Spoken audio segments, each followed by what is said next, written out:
sounds okay. Coming to you from the NBC Tower in downtown Chicago, breaking news about the potential phenomenal plans for The Undertaker at WrestleMania 36 in Tampa Bay.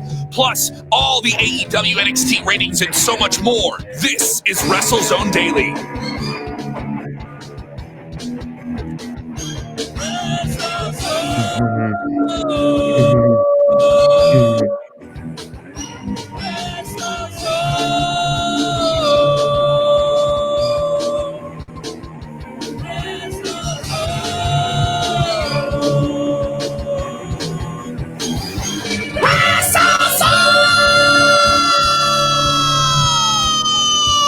The gong is tolling. The legendary Undertaker once again returns to his graveyard to carve out a new tombstone. And what name could be on it? We'll find out.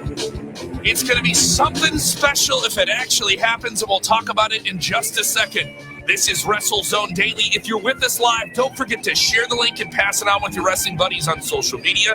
If you're with us on YouTube, don't forget to hit that like button, subscribe, smash that like button.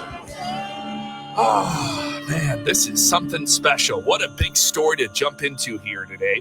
Of course, we covering it exclusively. This is a WrestleZone.com exclusive story. Yeah, most people think we aggregate a bunch of different things, but this one is huge. Could The Undertaker have a phenomenal opponent at WrestleMania 36 in Tampa Bay? I go to Robert DeFelice. He is at the news desk, and it has been quite the afternoon. A lot of people joining us for the first time. If you are, get your comments on screen, and we want to know your instant reactions to this potential huge story. Robert? Oh, yes, we do. From our very own boss man, Bill Pritchard. According to a source speaking with WrestleZone, AJ Styles versus The Undertaker is being planned for WrestleMania 36 in Tampa. I'm not lying to you when I say I got chills right now reading those words out loud. AJ Styles versus The Undertaker in Raymond James Stadium is reportedly being planned. What do you think, Kevin Kellum? I think this is a phenomenal match. On paper, you're talking about two guys that everyone expects something special from every time they get in the ring. The Undertaker, his matches are few and far between at this point. Are we getting the Undertaker from 10 years ago? No. And that was an Undertaker that was in his 40s, and people thought we were getting the best matches out of him then. Since then, we've gotten one where the time is the greatest opponent of any athlete or entertainer, and it's starting to show. The last time we saw him in the ring at Extreme Rules, though, he had a great match. Now it was a tag team match, and it could hide any physical weaknesses he has. But one of the biggest articles I ever wrote covering wrestling for the past 15 years was an article I did for Examiner.com, and it was about the list of injuries that he's reportedly had. And that was in 2011. This is a guy who's still going, still gets a great reaction, and I think still has great matches in him if it's the right situation and the right opponent. Because then you need somebody who can work around those things and really get the magic out of that character. I mean, we can argue about whether or not you like The Undertaker or you think he still has it. People still care about The Undertaker. Am I wrong? And I care about The Undertaker, Kevin. This match, it's a match that should happen. If he's going to do more, I think we need to move away from the legacy matches, and let's get him with somebody that can, for lack of any better term, with no disrespect to the man, carry him to a phenomenal, no pun intended, match. And AJ's the guy who can do it. Now, and a healthy AJ if he's coming back here, because last time we saw him in the ring, he suffered an injury with Edge's big return. He over-rotated on a spear at the Royal Rumble. And Edge, that's a sign of what AJ wants to do for the people he performs with. He wants to make them look great. Well, we'll get our first glimpse of AJ Styles on February 27th in Riyadh, Saudi Arabia, when he competes in the two-way cup gauntlet. So we'll get a glimpse of AJ there and see if he can actually do a match with The Undertaker at WrestleMania. I hope that this comes to fruition. This is a match that you want to see if you're going to buy a ticket to go to something like WrestleMania. This is something special. If you're with us for the first time, we want to know what you think. The comments flying in here. Ryan Hyde is saying Undertaker will never lose it. He'll never lose that special something. He'll never have that here. Our friend of the show, Alidar Sky. You can follow her on Alidar Sky Rocks on Twitter, saying Undertaker for president. I have a story I know that Allie's going to want to have a reaction to, so don't stick around for that. Yes. We got something to get into that. We if you like this story, we have a story that a lot of you hardcore fans that don't like the term divas may not like. So we'll get into that, and it involves the Hall of Fame. We'll touch on that within the show. But talking about this potential dream match of The Undertaker and AJ Styles, Spencer Worden saying you won't need much of a buildup for this match. You and I have talked about The Undertaker, such an over character. I would say AJ Styles is getting near that territory as well, especially for younger millennial fans. AJ Styles is kind of in that same class that, you and I are in the over 25 category. I mean, if you're under 25, AJ is one of those legendary guys. If you were 15 years old 10 years ago watching him in TNA, now you're watching him in WWE, he's one of your, rarefied dudes. So I do think this is a generational battle in a good way. It's certainly generational, and I am in the over 25 club, but not by much. So I can say that 10 years ago I was watching AJ Styles do his thing, and this was a dream 10 years ago. This is a dream 5 years ago. I mean, AJ Styles has worked himself into rarefied air. I will say it's not as simple as it would be with a Triple H where, it's two legends, they look at the sign and that's it. You're going to need a little bit more of a talking point for this to establish why now would Undertaker choose to go for AJ and vice versa. And we'll see how this shakes out, but I'm excited, man.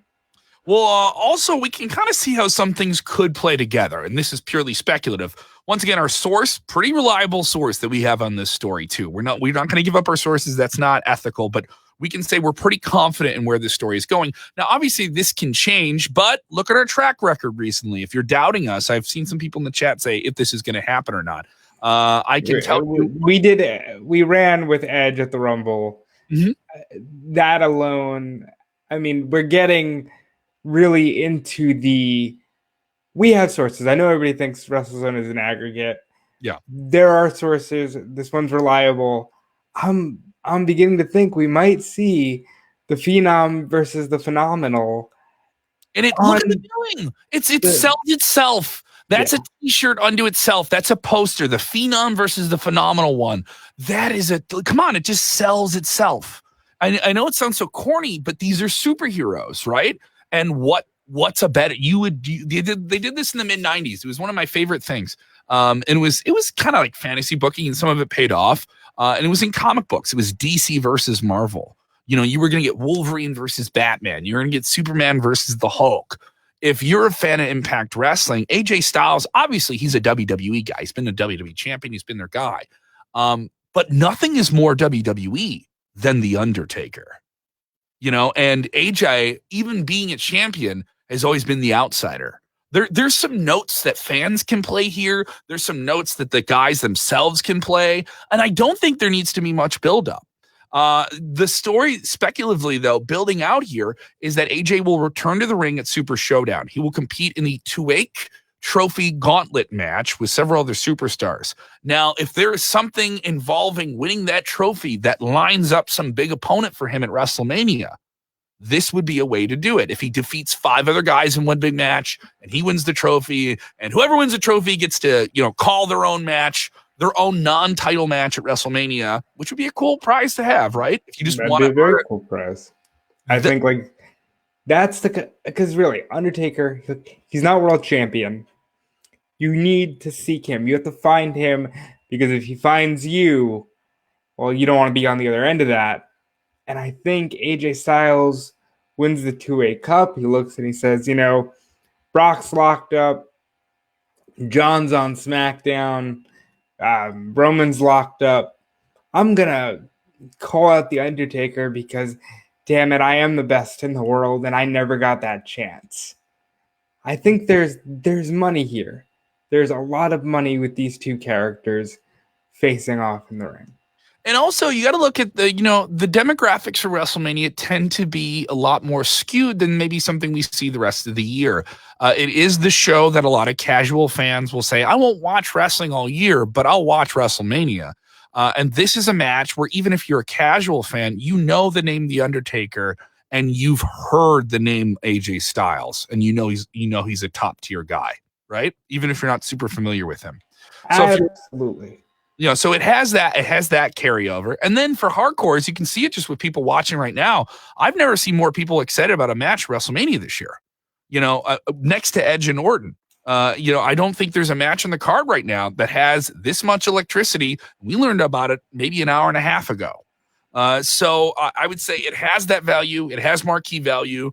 Phenomenal One versus the Phenom writes itself in some ways, and there's not a lot of mistakes you can make with this. Now everyone's going to say it's WWE. Of course they can make a mistake. To me, this is gold. This is you're printing money with this, even if the match isn't everything you might want it to be.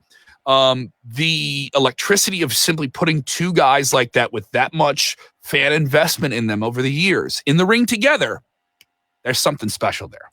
And AJ is a guy who knows how to work with older talent. He's worked with Sting several times at the tail end of Sting's career. He's worked with Kevin Nash, who went on record as saying, listen, Shawn is to the 90s what AJ is to now, and that's a high compliment. He worked with Ric Flair. AJ Styles, if he's going to go, he can absolutely do it. Let's address the elephant in the room here. When we said that we were going to come on here and say Undertaker's WrestleMania opponent, a lot of people said Sting. A lot of people want that Sting match. Do we need to touch on the other? Anytime we bring up Undertaker in the past few years, and especially on our show, a lot of people that watch WrestleZone Daily or listen to the podcast, it seems like every single week we get asked, when are we going to get Sting versus Undertaker? If this match is true, I just don't see that match happening. Okay. I think now is a good time to talk about it. Sting has been working hard to get medically cleared. That's in the air. I don't know what it is, but people are feeling good. They want to be medically cleared. Edge got cleared. Bryan got cleared. Sting wants to get cleared. We could potentially see it in Saudi Arabia at some point in time this year or next year. As long as those guys are breathing and can walk to the ring, people are going to want to see that match. And for those dreamers, I say don't stop believing, because, wrestling is a crazy thing. Don't stop believing. Undertaker and Sting will happen. Don't stop believing. A man caught Sting and a dead man in one ring. There it is. You see, that's the raw emotion that comes out of just mentioning those two guys together. So you always got to bring it up when you talk about The Undertaker.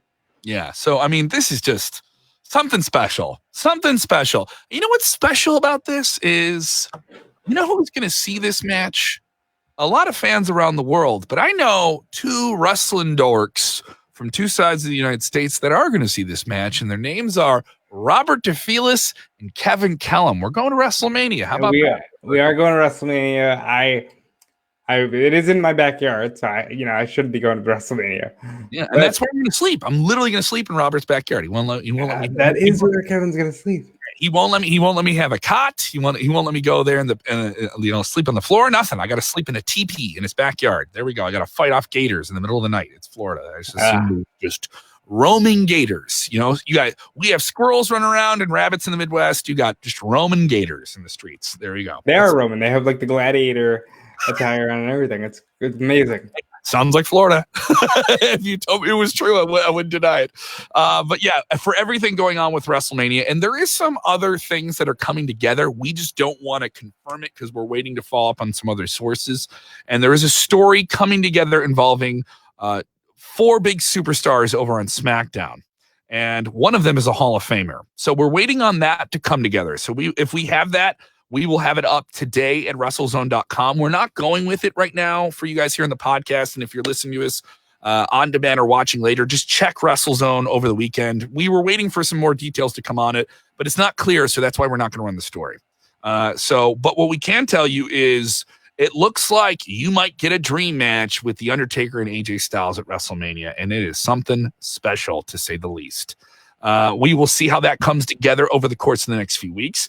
Last night was the big Wednesday night, and it was quite special on both sides of the coin here. I know you got to check out AEW. What did you think of this week's AEW? I thought it was fun. Thought it was a packed show. Congrats to Nyla Rose. Congrats to Jeff Cobb for blowing up the internet for a little bit there. Mm-hmm. What about that? A Ring of Honor guy just showing up in AEW, slamming Jon Moxley. Clever way they debuted him, because about halfway through the show, they ran a promo saying that Jeff Cobb was coming to AEW, and you didn't know exactly what his role would be. And then at the end of the show, boom, within an hour, he's on television. Now, generally, wrestling fans are kind of conditioned to the idea that when someone's, we're debuting a new superstar or a new wrestler is coming, right? You expect them in a couple of weeks and maybe next week, right? This was a very, very clever move on AEW's part to kind of spring this one on you. And then first off, give him a very prominent role in the company and let him close out a show with his first appearance. I think he hasn't signed yet. So right now he's having fun. He's freelancing. He's just being a professional wrestler. Yeah, that being said, Jon Moxley, one of the biggest stars in the company. That means they know value in him. They don't do that with everybody. They're only doing that with a handful of people here. But that being said, he needs to not be fully aligned with the inner circle, because if he's the hired gun, it kind of goes like, well, what's Hager there for? So I don't think he'll be a full-time inner circle guy. I think Moxley beats him, and maybe the inner circle dispatches of him and leaves the door open for a babyface Cobb to come in and run roughshod, because you got a lot of heater villains. Quick to me, that would seem like a little quick thing to do in just a couple. Well, because you got a lot of heater villains. You don't have a lot of big boy baby faces. Well, I mean, look at this now. I mean, AEW, and we'll talk on NXT in a little bit here. AEW potentially is looking at bringing in Lance Archer from New Japan Pro Wrestling. All right, so that's another large scale wrestler, right? They have Jake Hager, but they haven't had him had a match yet, and it looks like he's going to face Dustin Rhodes at the pay-per-view on the 29th, Revolution in Chicago at the Wintrust Arena. So that starts to fill up the card for them there.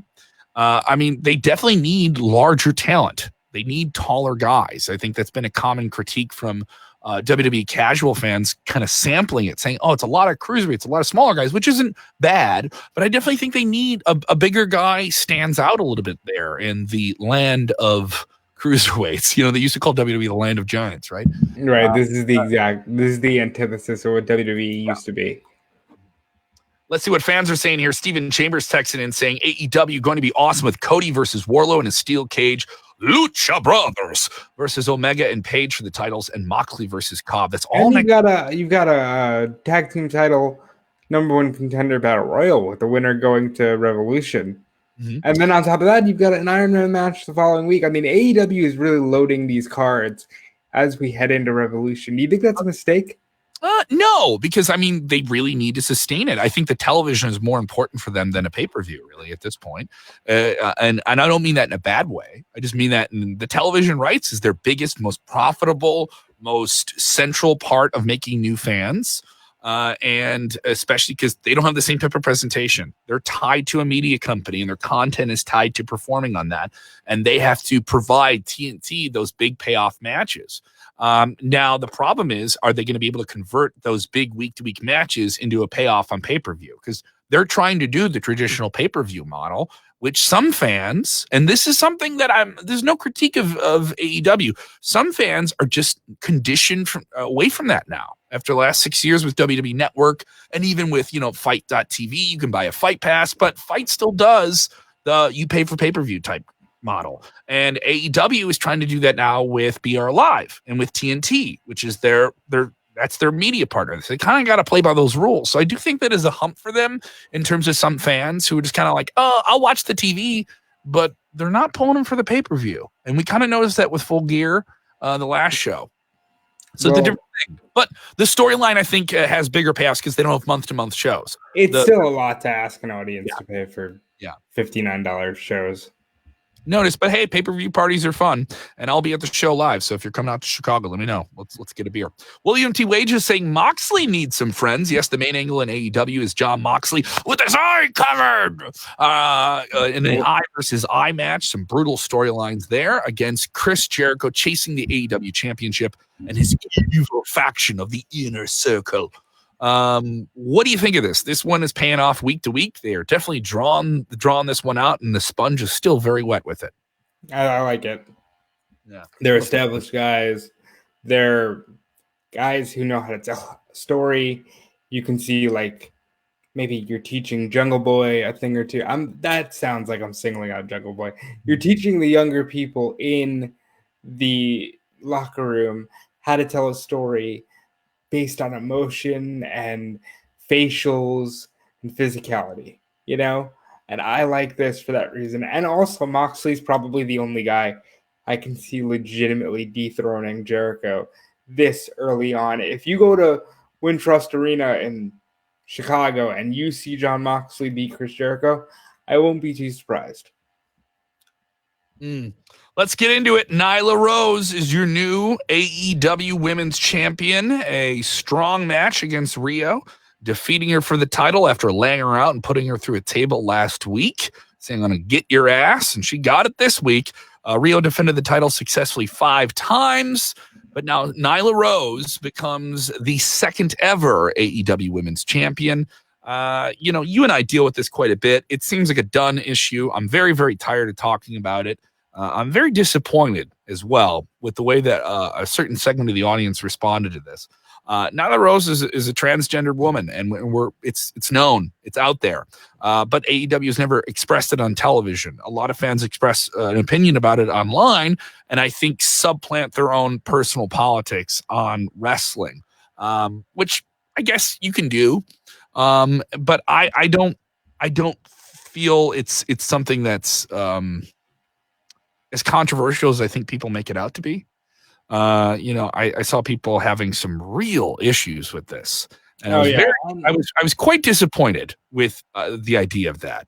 Because then the point would be, then are you telling me that Nyla then can't win a women's championship because to you don't agree with her identity as a woman, and then at the same point would you want her to then have matches with men? And would you then have an issue with that? Yeah.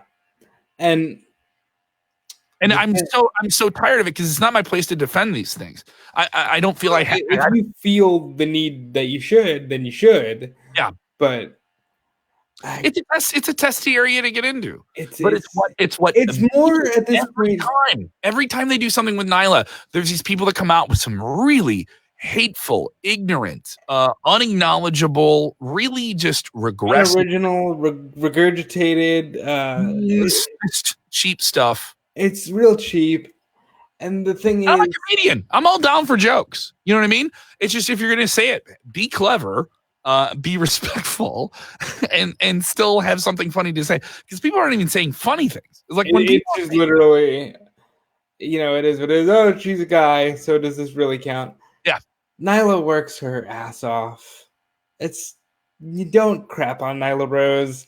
I've watched a couple episodes of Dark with you, and I always get like really just grossed out by the amount of people who just come out of the woodwork to crap on Sonny Kiss. Sonny Kiss is an openly gay wrestler for AEW and was openly gay in the independent circuit, and also has no problem playing a pretty flamboyant character. They've never expressed his sexuality on air, and they've never done it with Nyla either.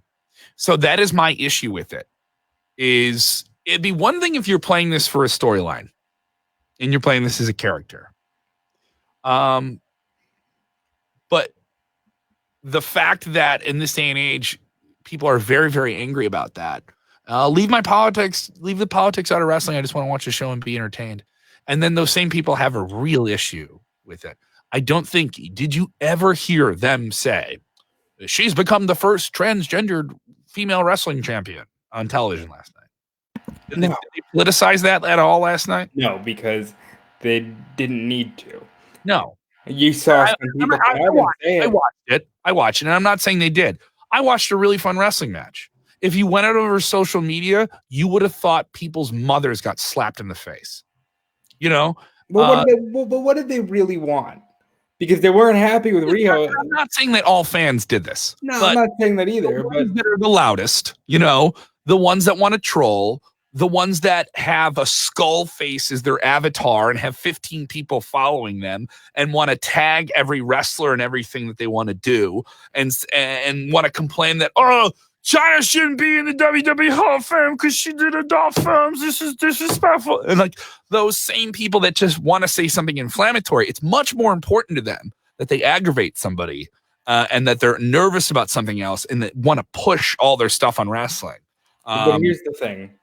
You subtracting all that, Nyla Rose, who has worked her ass off, who has, done all these things in spite of a very difficult situation that she manages in her day-to-day life. I love this comment here from Logan Blade. It just says, we're a tough crowd, Kevin. I mean, you really are. But Nyla can slap all the trolls in the face with the fact that she's the champion. Yeah. The company has entrusted her to carry their division, and it is what it is.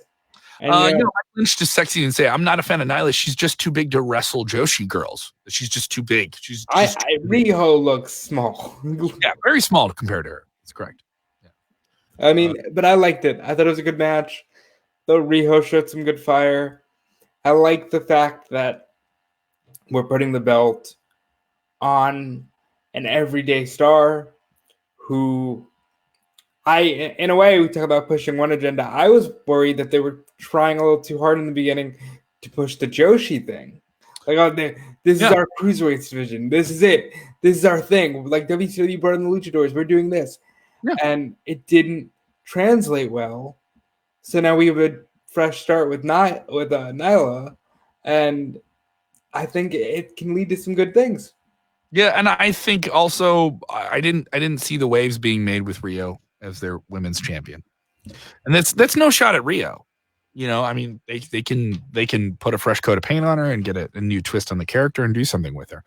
But there were I didn't see anything pushing beyond. There's gonna be some really fun matches, but AEW has a lot of people that do fun matches. Kevin, throw this comment on the screen from Scott George saying about the picture-in-picture. I'm trying to find it, but go ahead. Tell me what he said here. All right. It says, I wish the picture-in-picture AEW uses during commercials had volume. Seems like the most interesting things happened during that time, i.e. Kenny Omega backstage interaction with Nyla Rose after her victory. Yeah, this really upset me because Nyla Rose just has this big moment and the picture-in-picture follows her through. She gets a hug and a congratulations from Tony Khan. Mm-hmm. She goes to shake Kenny Omega's hand. Kenny Omega says something to her, and she cuts a promo, and I'm getting a commercial for the NBA All-Star Game. I would have liked to have heard this promo. I understand why they do that, because for those that don't know, the international audience, the fight stream, it's straight through. It's so straight through. They only get like 5 minutes of commercials for the whole show. In the UK sometimes. And even then, like you hear, I know on Botchamania recently, there was a... If I'm wrong on that, light me up in the comments. I believe it's straight through because on Botchamania, there was like this really awkward thing of like JR yelling at people through the headset because there's no downtime on the fight stream. Just go 2 hours straight through. They just go 2 hours straight through. Almost like a pay-per-view. It is like every week. And I really didn't like that. I couldn't even get Nyla's first promo as champ because the picture-in-picture cut it off. Kevin Durgan saying, "Screw them commercials." Screw them commercials. I mean, that is just a message to big TV. I don't think you should. As someone who works in broadcast media, but no, you don't get to put that hat on right now. You are a fan right now. Screw them commercials. You pay for Netflix. You know why. I don't have an issue with commercials as much as people do. I do. I have an issue with the way commercials are placed. Is that fair? And the way, I hate the way that commercials are used on television during reality TV shows. Like I stopped watching reality TV shows because of how the commercials are utilized so much. Because they bait with them? They bait. But, I mean, wrestling baits, right? I mean, thrilling match, over the top ropes. Oh, is the hero going to get out of this problem? You'll find out after this on Monday Night Raw. I mean, there's nothing. I feel like that's just a trope wrong. now. When they do it in reality shows, it's like, he's about to give her the rose. It's The Bachelor. This person has been eliminated. Oh, wait, here's the reaction to what's going to happen in 4 minutes. What was the thing that people reacted to? Bump. Yeah, the way they do it in reality TV drives me crazy. I have no problem with it because I was like, people need to make money. This is why we're in a television business. Respect the business, man. You know, you're watching it because you want to give it attention. Let Mid-show Blue Chew plugs. That's all we need. We don't need commercials. Mid-show Blue Chew plugs. Blue Chew. You're going to be hard all night. You won't have to take a break like we did. So let's get over to the NXT side of things. NXT is building towards NXT Portland, which is this Sunday, not on a Saturday. I thought they did a pretty fair job. I already thought the card was kind of put together in a strong way. I don't think this really put everything over the moon, but really just kind of hammered the nail for what looks like a very, very stacked card. AEW Revolution has put up a really strong show coming up on the 29th. I think that's going to be a fun pay-per-view, but you cannot deny whether or not you are just biased towards AEW or you're a pure NXT fan. I mean, you got to know that this card looks really, really good. Show ending with Tommaso Ciampa and Adam Cole head-to-head, squaring off with that title between them. Great promos from both of them throughout the night. Adam Cole successfully winning over Kushida at the end of the night. I thought they did a good job of also reminding that Bianca Belair can beat Rhea Ripley this Sunday for the title, even though Rhea Ripley is kind of trying to lure Charlotte Flair to challenge her for the NXT Women's Championship. I also enjoyed the backstage, out of the Full Sail Arena shenanigans, the vignettes of what felt like a buddy cop movie with the Broserweights trying to smuggle the Dusty Rhodes Cup trophy to Portland, and then they snuck in the back of Triple H's plane. I laughed my ass off when I saw that. It is one of the funniest things I've seen on NXT, and I thought it was refreshing because a lot of what fans say about NXT is it's so straight up wrestling bell to bell. And they have some personality and stuff like that. But this was really a unique role for both Matt Riddle and Pete Dunne to play, with Pete Dunne playing the straight guy. And, you know, Matt Riddle just being like, bro, come on, we're going to get in this boat. We're going to go to Portland. And it was just like ridiculous. And then they snuck on a Triple H's plane and they smuggled the trophy in there. He's like, do you have tickets to this plane? He's like, no, we're going to go in the back for free. It was just ridiculous. And then it's like, whose plane is this? And, you know, it ended up being Triple H's plane. I laughed out loud when they had Triple H over the plane. I thought it was really funny. It's like somebody just like got finished watching a Harold and Kumar or something. Yes. Like Yes. I love it. They're fully embracing the fact that Matt Riddle. Yeah, they need to make a Matt and Pete go to WrestleMania t-shirt. I mean, they have that. Right now, Matt is just fully embracing the fact that his favorite day of the year is 420. And I love it. It's funny. The Undisputed Era talks about joint manipulation, and his face lights up because they said joint. It's just like, oh, it's just great. And he has a couple of notes and he plays them really well.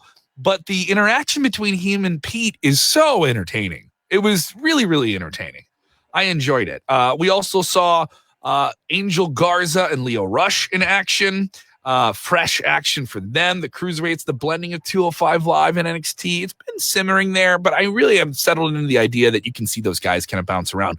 I was surprised to see Angel Garza back on NXT this week, because I kind of thought maybe he was just a straight up Raw guy, but I don't mind them utilizing guys show to show like that. That doesn't bother me too much. I think Garza will be going between both for the foreseeable time.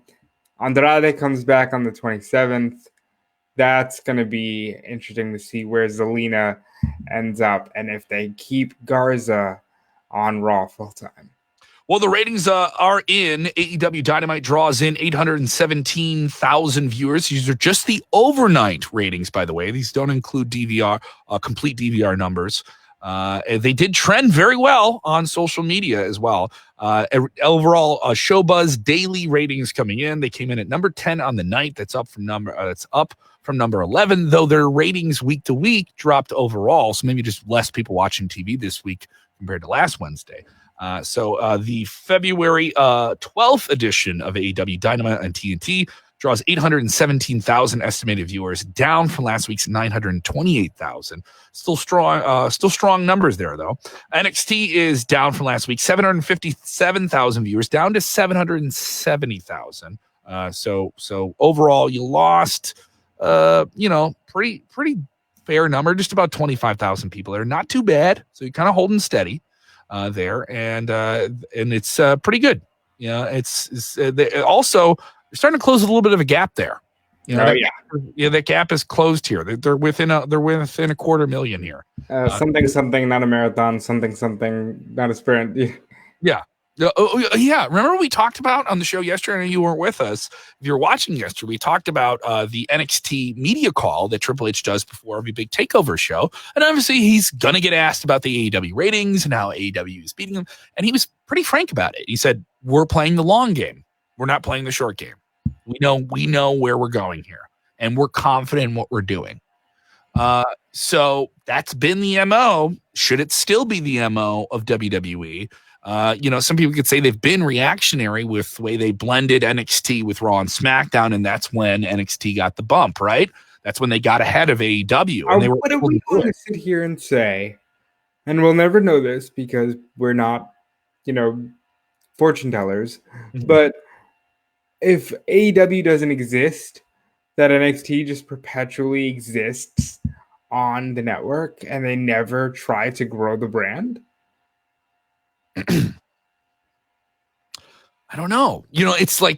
I think NXT is a show that deserved the bump of being on front run television, that the people that are on that show. And it's not something we've touched on the show. People got paid more because of that. We don't know how much more, but we've heard that several top-end NXT guys got new deals and got more money. And isn't that what it's about? And then on top of it, think if you're the NXT guys, you get to stay in Orlando. You only travel now and then. You don't have to have the same type of travel schedule as everyone else. If you're that production crew at Full Sail University and you're a young person trying to break your way into the business, I know a lot of it is USA Network, NBC Universal people actually filming the show and producing it. But a lot of the production assistants, those are people at Full Sail University, so they benefit from it staying there. I mean, it's a pretty different show for WWE to run, to be stationary. I don't know if the show is ever going to move. Maybe it'll do it now and then. And they've taped some matches in arenas around the country sporadically, right? But for the most part, it's going to stay in Full Sail University. And that long game is keeping the show, once again, affordable to run. So you're not taking the show everywhere when you kind of own the room that you run, right? So you don't have to do that if they come to you. But I think NXT is in a good position, and I think fans should be spoiled with what they get from both AEW and NXT this week. The fans are the winners. I know that's the corny thing. That's tired rhetoric as well. I'm sick of hearing about marathons and sprints. I'm sick of hearing about the fans are the winners. I want blood. Your best product. Robert wants blood. He wants to see people lose their jobs. Well, no, here's the thing. The fans, they might be the winners, but they're the only people I've ever seen who will be handed the crown and go, no, I don't want it. No, I don't want to be satisfied with what you're giving me here. What do you mean they don't want to be satisfied with Because wrestling has never been better. And wrestling has also never been more picked apart and complained about because people are never satisfied. So I don't want to hear the fans are the winners. Where's my phone? Because I can say exactly what I think about wrestling, and I do it as part of my job with you 4 or 5 days a week now. And it's because we can get into these little bubbles with this and turn this into a megaphone and say whatever we want into this and put it out into the world, and suddenly our opinions mean more. Here's the thing, guys. Here's the thing. Robert and I are your buddies on the virtual couch wrestling. We want to have an interactive show. I will say this, and this is not a shot at anybody. I'm not Brian Alvarez, and I'm not Dave Meltzer. I'm not bringing up their names so you go, oh, he's the WrestleZone guy talking shit about them. No, I'm not. But I'm saying I think they have opinions and influence, and people believe in them as kind of like the Siskel and Ebert of wrestling, right? Nice. And I would say that I think too many fans think because they have this, that there has to be a war in this with someone else holding their phone saying something else, right? And people get lost in these bubbles. I want to have a day where I can watch wrestling and I don't need this, but I'm the social media producer of WrestleZone, so I can't be away from this. A lot of people hate me having a phone now in my life. So I think it's more that. I think the battlefield is completely different. You know, the battlefield is completely different. I would also like a day where I'm not worried about the news and that was you see what happened there, because that's a story and now I got to report it. But that is our jobs, and who are we to complain? And we get to sit here and talk about the thing that we love.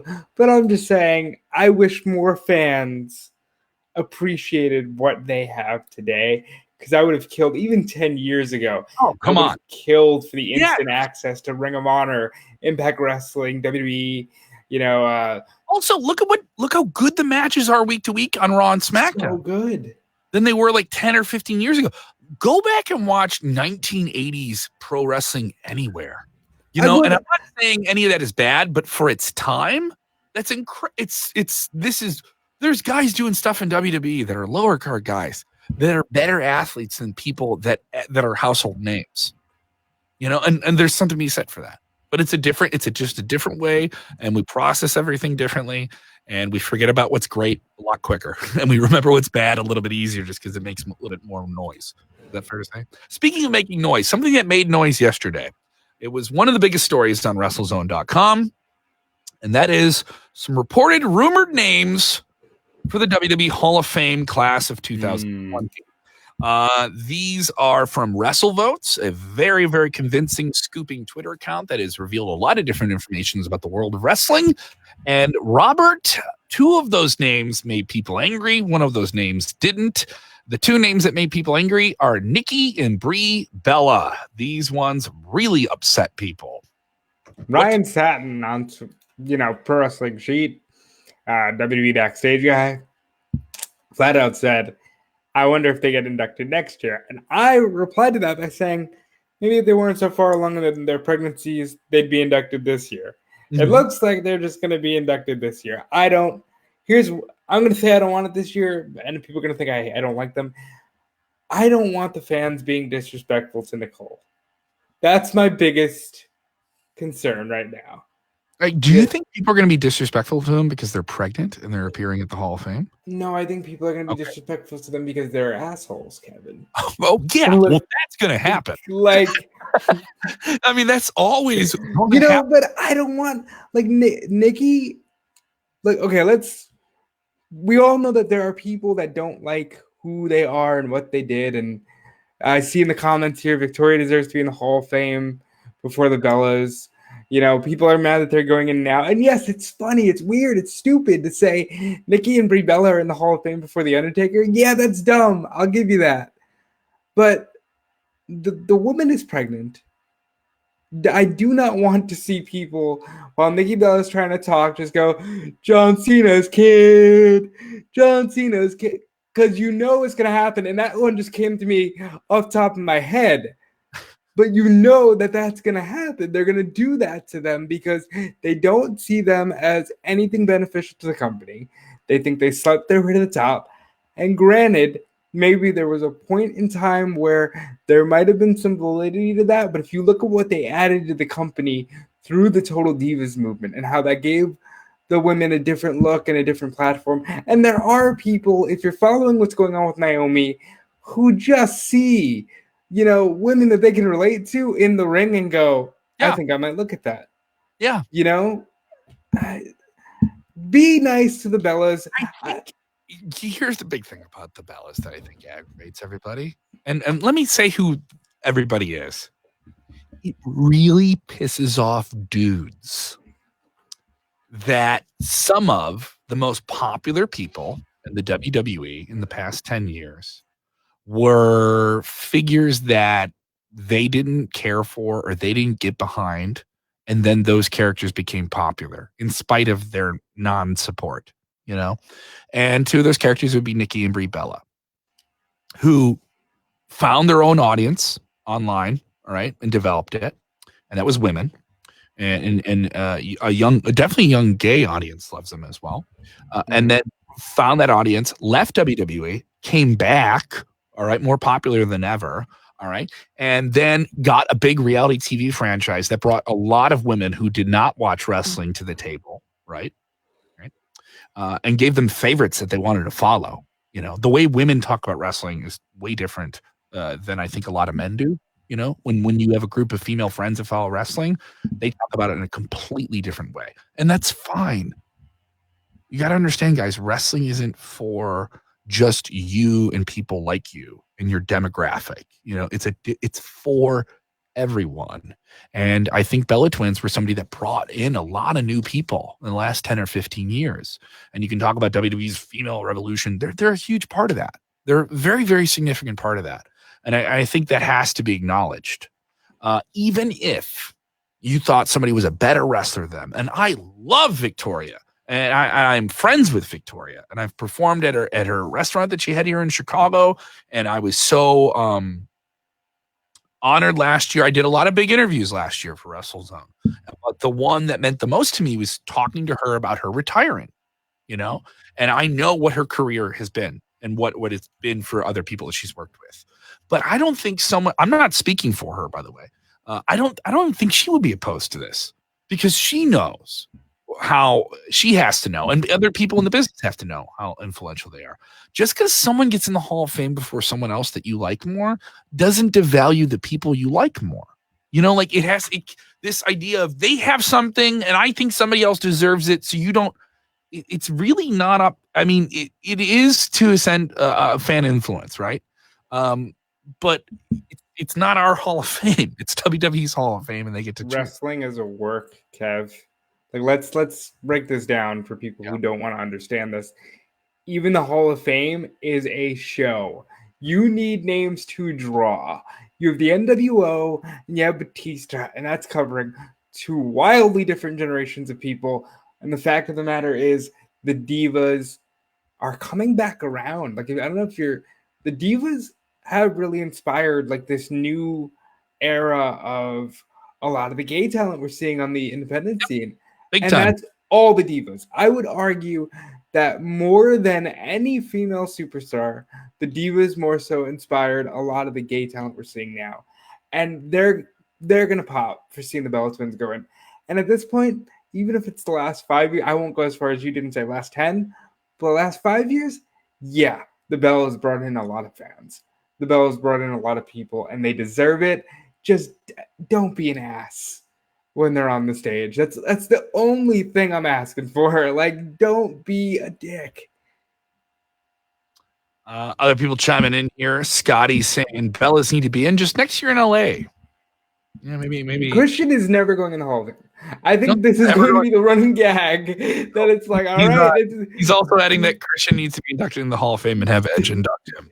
No, I think Christian never goes in. It's just a perpetual. I think Edge and Christian get inducted as a tag team. They will. I do not want him to get Jim Neidharted, though. I do think he deserves to go in on his own. I don't know. Put Sable in the Hall of Fame. How is Mrs. Brock Lesnar not in the Hall of Fame? She was literally the hottest thing in the company in the 90s. Dude, and I will say this. Sable was one of the biggest stars of the Attitude Era. Yeah. She was up there with Austin and Rock and all the guys in the Attitude Era. And this was a time when sexualized characters in wrestling were not acceptable. They were mandatory. And that was a part of it. And I will say, as a very young boy, she was a very influential part of my youth. and I will say that Sable has that special place. Tori Wilson was honored, I believe, last year. And I think a lot of she gave the line. Yeah. I heard a lot of fans tell me I was a big part of their puberty. It's like, that's a little awkward, but you know, if the shoe fits. Yeah, so no, Sable definitely needs to go in. While we're talking about the Bellas being inducted, possibly, and mind you, this hasn't been confirmed by WWE, so we do want to hold you off on that. And there is another name we need to talk about in this Hall of Fame segment here, but I like this one. Tommy B saying, would John Cena induct the Bellas? See, right there. No. But that's a moment. Here's the thing, though, Robert. Like we want to boil up the tea, and I want to spill the whole pot, right? Because guess what? The people that are going to want to watch the Hall of Fame for the Bellas induction are fans of the Bellas who love the Bellas and love all the drama on the reality shows and love the long, sordid, long lost, not loved anymore love affair of Nikki Bella and John Cena. And that is no longer a thing, right? She is engaged. She's having a baby with somebody else. God bless her. She's found a new wonderful chapter in her life. And I mean that sincerely. But WWE once again gets to boil up a pot of tea and spill it out if John Cena is going to be at this Hall of Fame segment. All right. So John Cena would. What is Nikki Bella going to say about John Cena if she goes on that stage? What is she going to say about him? That she's grateful. The end. She doesn't need to say any.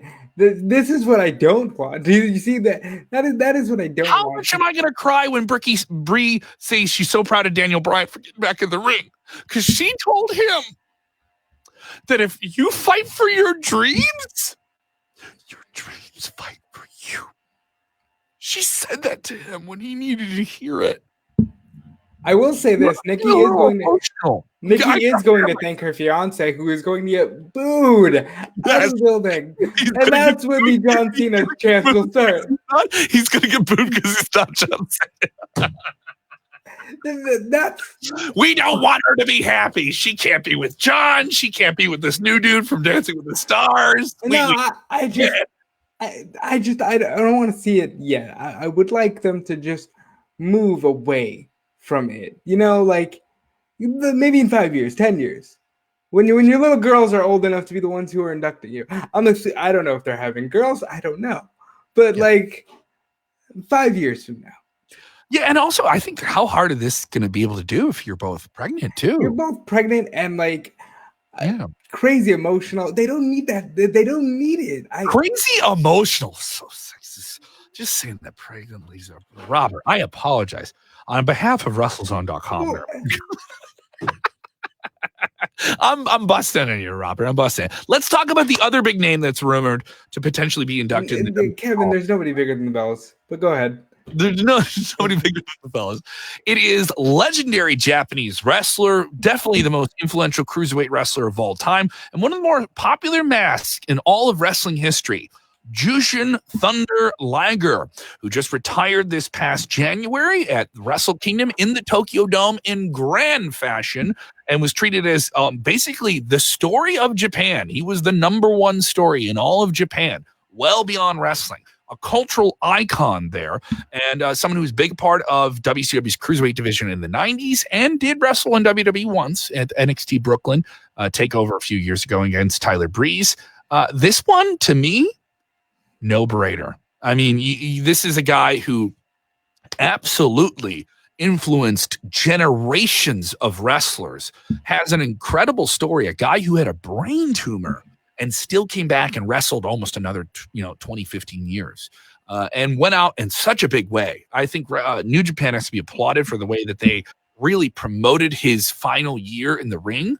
I did wish there was maybe a singles match that ended his career there, but for WWE to kind of reach across the aisle and say, hey, we know that you're not a WWE icon, that a lot of your matches are featured on the network we own, WCW, but for them as a company to say, listen, you're the man, for them to do that. This is a big sign of respect if it does indeed happen. Yeah. I mean, this Hall of Fame, if it's just the four, Batista, NWO, Bellas, and Liger, you're covering all. Yeah. Like that's a really great class. And if you're going down to Tampa for WrestleMania, you and I are going, they're doing that. Are they doing that Friday? Thursday. All right, so this kicks off WrestleMania week. So this is the earliest they've done the Hall of Fame during WrestleMania, right? Because Friday SmackDown, Saturday NXT. Yeah, so this is definitely a fun way to kick off WrestleMania week too. If you're going to watch so much stuff in 1 week, You're gonna see some grown men cry. I mean, we just hassle the women. Oh, You're gonna see some grown men like dude, full-on neck beards just going. Oh, dude, they're gonna be crying from their neck beards. The tears will the come. snot is gonna get in the neck beard. It's gonna just be a gross scene. But I mean, if anybody deserves it, it will be Jushin Thunder Liger, the greatest junior heavyweight wrestler, in my opinion, of all time. Oh, we're getting into semantics. We're getting into semantics. James Espanto. Fernando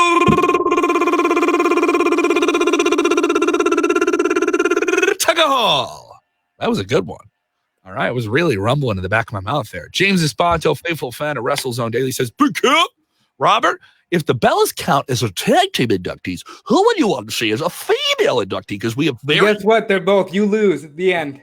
You lose. You lose. Disqualified. Game over. A lot of fun here. Mike Lynch saying Hornswoggle for the Hall of Fame. You know what? Put in Dylan. Put in Hornswoggle. What a swell guy. I've worked a comedy show with him. Just a gem of a human being. Just a swell guy. A lot of fun, dirty stories from him, too. If you ever get to see his spoken word show. And this comes up every single year when we talk Hall of Fame. When is Owen Hart going to get in the Hall of Fame? Well, if you don't know the story, Owen's widow, who wrote a book about it and was involved in a long legal dispute with WWE and has held a very, very discontentful feelings towards WWE and wrestling in general, would not sign off on that and does not want her. Never. Yeah, it won't happen. And Bret Hart has gone on the record saying, I would love if she die, like, and this is not even me being a jerk. If she dies, Jesus, Robert, and Bret is still breathing, I think Owen Hart goes in the Hall of Fame. So a lot of different takes there. So we've been going an hour today. If you enjoyed the hour with us, you can just do this simple thing. If you've been watching the show, even just a few minutes, you can share the link. Now you're saying to yourself, I don't want to post it on my Facebook page. People get mad when I post some interesting stuff. Send it to your wrestling buddies. You know, post it in those wrestling groups, those wrestling pages. We need to get the numbers up. Are our numbers bad? Oh, no.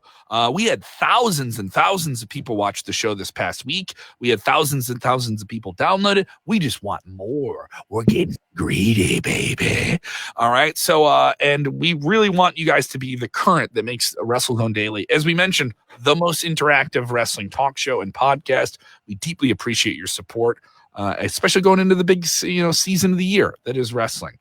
Robert, I know you're busy. We will return tomorrow. We have a bonus show in the afternoon. We won't have that around 5 Central. If you're just the live streaming crowd, we won't have that around 5 Central. I have to go introduce the band Joywave for WKQX here in the Chicagoland area. So I'll be busy with that. If you are in the greater Midwestern area, 101 WKQX does this cool thing, Robert. Check this out. We call them courtesy concerts.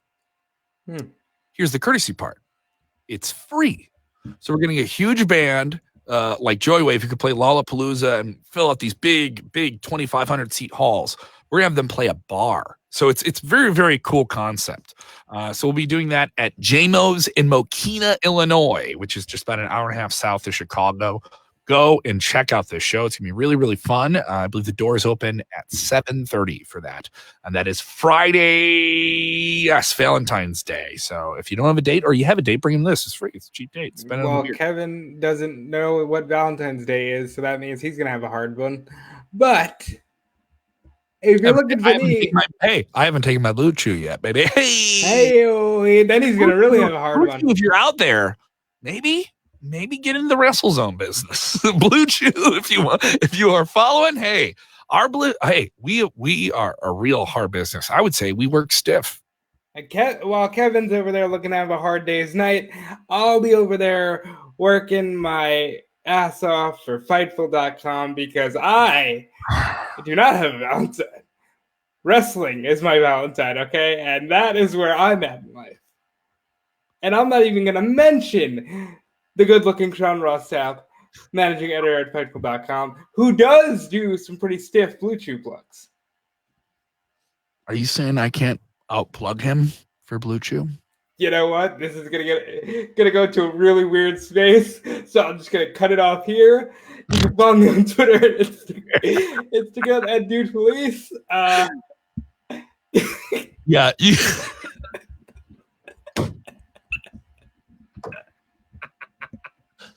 This is my job. This is hilarious. This is ridiculous. All right. If you watch our show for the first time, it's like this all the time. So I'm a dork. Kevin's a professional who works in a radio station. I just happen to be doing this for the love of the game. You know, this is where we're at, and we want you to be a part of it. Yeah, pretty cool. Also, you can catch me on the stand-up comedy roads. I will be in Valparaiso, Indiana, March 20th and March 21st at the Cut Up Steakhouse. I'm looking forward to that show. I'm going to be headlining, which is pretty fun. And any of my comedy shows, everything I think about wrestling every single day, follow me on Twitter at Kev Kellum. And of course, follow WrestleZone. If you just follow us on Facebook, check us out on another social.